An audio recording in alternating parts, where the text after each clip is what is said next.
Friends, welcome to my channel dream junction. ఈరోజు ఇప్పటి వరకు మనం ఏం చూసాం అంటే వెబ్ ఆప్షన్స్ ఎలా పెట్టుకోవాలో చూసాం.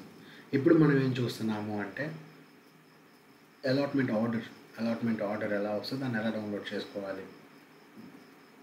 కాలేజ్కి రిపోర్టింగ్ ఉంటుంది కదా, సెల్ఫ్ రిపోర్టింగ్ అంటారు కదా, అదే కాలేజ్ దగ్గర పోయి రిపోర్ట్ చేసి రావాలి వచ్చిన కాలేజ్లో. అది ఎలా డౌన్లోడ్ చేసుకోవాలో చూద్దాం.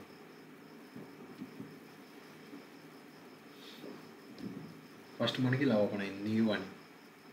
దీన్ని క్లిక్ చేయగానే ఇలా వస్తుంది ఫ్రెండ్స్. దాంట్లో hall ticket number, date of birth enter చేసి సబ్మిట్ చేస్తాం.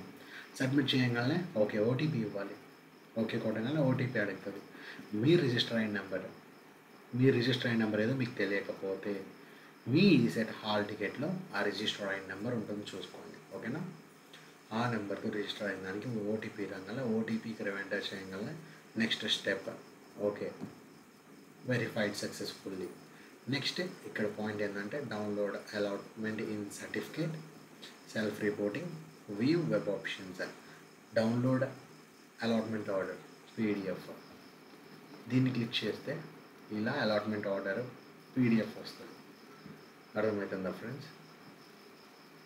చూడండి, అలాట్మెంట్ ఆర్డర్ ఫస్ట్ పేజ్. ఓకేనా? నెక్స్ట్ ఇది క్లిక్ చేస్తే సెల్ఫ్ రిపోర్టింగ్, జాయినింగ్ డీటెయిల్స్ అన్నీ వస్తాయి. ఈ సెల్ఫ్ రిపోర్టింగే మీరు కాలేజ్లో సబ్మిట్ చేయాల్సింది. అర్థమైందా ఫ్రెండ్స్? ఇలా దీన్ని ప్రింట్ చేసుకొని మనం కాలేజ్లో సబ్మిట్ చేసుకోవడం. ఇది వెబ్ ఆప్షన్ రిపోర్ట్. ఇక్కడ ఇంకొక ఆప్షన్ ఉంది కదా, మనం చూసాం కదా, వ్యూ వెబ్ ఆప్షన్స్. ఇది వెబ్ ఆప్షన్ రిపోర్ట్. ఓకేనా ఫ్రెండ్స్? మనం పెట్టుకున్న కాలేజెస్ ఏమేమి ఉన్నాయో చూసుకోవడానికి వెబ్ ఆప్షన్ రిపోర్ట్ ఇది. అంతే ఫ్రెండ్స్. ఇంకా ఇలా ఈ సెట్ ఒక కౌన్సిలింగ్ అనేది కంప్లీట్ అయిపోతుంది.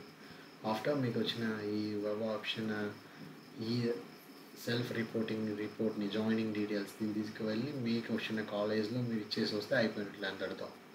అంతే friends. Like and subscribe for more.